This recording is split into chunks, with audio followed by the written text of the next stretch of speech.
ഹൃദയവാണി ചേട്ടാ, ചേട്ടൻ ഞങ്ങൾ ഈ ഗേൾസിന്റെ പുറകെ ഇങ്ങനെ നടക്കുകയല്ലേ, ചേട്ടൻ ഏറ്റവും കൂടുതൽ ഇഷ്ടം ആരെയാ? എവളെയാണ് എവളെയാണ് എവളെയാണ്? അങ്ങനെ കാണിക്കില്ലേ? എന്താ? അതെന്റെ ആക്ഷനാണ്. ശരി ശരി, എങ്കിൽ ചേട്ടൻ പറ, ഞങ്ങളിൽ ആരെയാണ് ചേട്ടന് ഏറ്റവും കൂടുതൽ ഇഷ്ടം?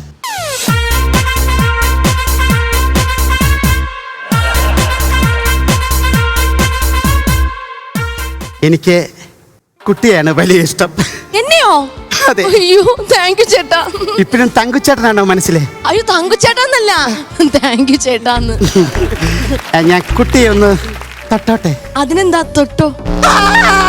അയ്യോ എന്താ പറ്റി? ഈ തേപ്പൊട്ടി ചൂടാണ് എപ്പോഴും. ഈ തേപ്പൊട്ടി ചൂടായതുകൊണ്ട് എനിക്ക് വേണ്ട.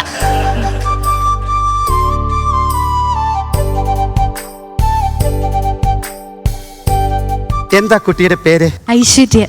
പേരിൽ ഐശ്വര്യമൊക്കെ ഉണ്ടെങ്കിലും കുട്ടിയുടെ ഗെയിം ഞാൻ കണ്ടിട്ടുണ്ട്.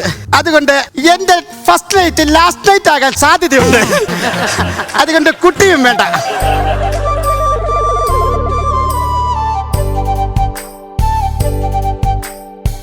എന്താ കുട്ടിയുടെ പേര്? ആതിര. പേര് ആതിര. സീരിയലിൽ വർക്ക് ചെയ്യുന്നു. ആതിര പാതിരയായിട്ട് സീരിയലിന്റെ ഷൂട്ട് കഴിഞ്ഞ് വീട്ടിൽ കയറി വന്നിട്ട് എന്ത് കാര്യം? മുടി ക്രോപ്പ്, തലയ്ക്ക് ക്രാക്ക്, നിന്നെ കെട്ടിയാൽ പ്രാക്ക്. എങ്ങനെയുണ്ട് എന്റെ പ്രാസ കോമഡി?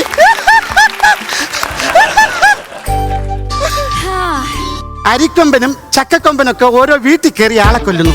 അപ്പോ ഡയാന എന്നെ ഡൈ ആക്കൂലെന്ന് എന്ത് വിശ്വസിക്കാൻ പറ്റും? ഡയാന, അതുകൊണ്ട് കുട്ടിയും വേണ്ട. വേറെ നെക്സ്റ്റ് നോക്കാം. വേറെ ആരും ഇല്ല. ഇല്ലേ? നാലുപേരേ ഉള്ളൂ. ഞാനൊരു കൺഫ്യൂഷൻ കാരണം കൊണ്ട് മറന്നുപോയതാണ്. എനിക്ക് ഡയാനയാണ് ഇഷ്ടം. ചേട്ടന് ഹിറ്റ്ലർ മാധവൻകുട്ടി ചേട്ടനെ പേടിയില്ലേ? ഇതൊക്കെ ഞങ്ങളുടെ ചേട്ടൻ അറിഞ്ഞാലുണ്ടല്ലോ.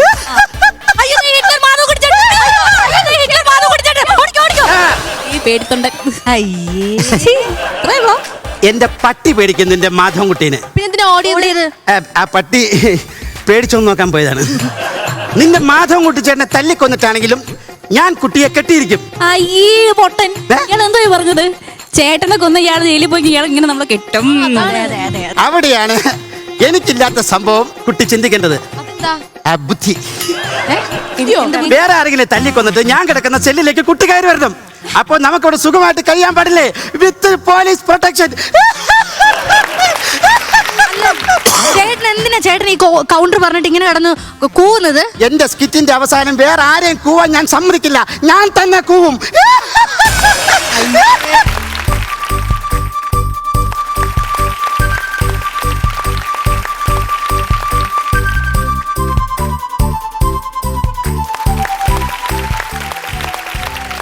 ചേട്ടാ സാറി.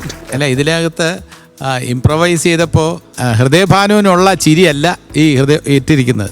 അത് വേറെ ഞാൻ ചെയ്തിട്ടുള്ള കഥാപാത്രങ്ങളുടെ ചിരിയാണ് ഇട്ടിരിക്കുന്നത്. മിമിക്രി കലാകാരന്മാർ അവരവർക്ക് ഇഷ്ടമുള്ള രീതിയിൽ എന്നെ ആവിഷ്കരിക്കാറുണ്ട്. എൻ്റെ ഹൈലൈറ്റ് എന്ന് പറഞ്ഞെടുക്കുന്ന ചിരി ഒന്ന് ബാച്ചിലേഴ്സിൻ്റെ അതൊരെണ്ണം സംഭവം എടുക്കും. അത് ഒന്ന് കൂട്ടി തന്നെ ചെയ്യും. കാരണം വെച്ചാൽ അതേപടി അവതരിപ്പിക്കാൻ ബുദ്ധിമുട്ടാണ്. അതുകൊണ്ട് ഏതെങ്കിലും ഒരു ഇപ്പോൾ സത്യൻ മാഷിനെ അവതരിപ്പിക്കുന്നതിനെ കുറിച്ച് ഒരുപാട് ക്രിറ്റിസിസം വരാറുണ്ട്. സത്യൻ മാഷ് ഇങ്ങനെയൊക്കെ കാണിക്കാറുണ്ടോ എന്നൊക്കെ ചോദിച്ചു. പക്ഷേ അത് ഫലിപ്പിക്കാൻ വേണ്ടിയുള്ള ഒരു പരിശ്രമമാണ് പലരും. ഇപ്പം ജയൻ അവതരിപ്പിക്കുന്നത്, മിമിക്രി അവതരിപ്പിക്കുമ്പോൾ എന്തുമാത്രം വലിച്ചു നീട്ടിയാണ് സംസാരിച്ചാൽ എന്നൊക്കെ പറഞ്ഞ് അത്രയൊന്നും നീട്ടിയിട്ടില്ല. അപ്പം മിമിക്രിയിൽ അവതരിപ്പിക്കുമ്പോൾ ഇതെല്ലാം എക്സാഗ്രേറ്റ് ചെയ്യും. എന്നെ സംബന്ധിച്ചിടത്തോളം ആൾക്കാർ ചോദിക്കാറുണ്ട് എന്താണ് ജഗദീഷിനുള്ള ഫീലിംഗ് ജഗദീഷിൻ്റെ മുന്നിൽ വെച്ച് എന്നെ ഇങ്ങനെ അവതരിപ്പിക്കുമ്പോൾ. പ്രത്യേകിച്ച് എനിക്കൊരു ദേഷ്യം ഇതുവരെ വന്നിട്ടില്ല, ഇനി വരാനും പോകുന്നില്ല. കാരണം വെച്ചാൽ അതിനോട് അടുത്ത് നിൽക്കുന്ന രീതിയിൽ വളരെ നന്നായിട്ട് അനുകരിക്കുന്നവരുണ്ട്. കുറച്ച് അതിനുവേണ്ടി പരിശ്രമം നടത്തുന്ന രീതിയിൽ അറ്റംപ്റ്റാണ്. ഈ അറ്റംപ്റ്റ് എന്ന് പറയുമ്പം എന്നെ ഏൽപ്പിക്കാനുള്ള എൻ്റെ ക്യാരക്ടർ പ്രേക്ഷകരിലേക്ക് ഏൽപ്പിക്കാനുള്ള ശ്രമമാണ്. ആ ശ്രമത്തിനെ ഞാൻ അപ്രീഷിയേറ്റ് ചെയ്യുന്നു.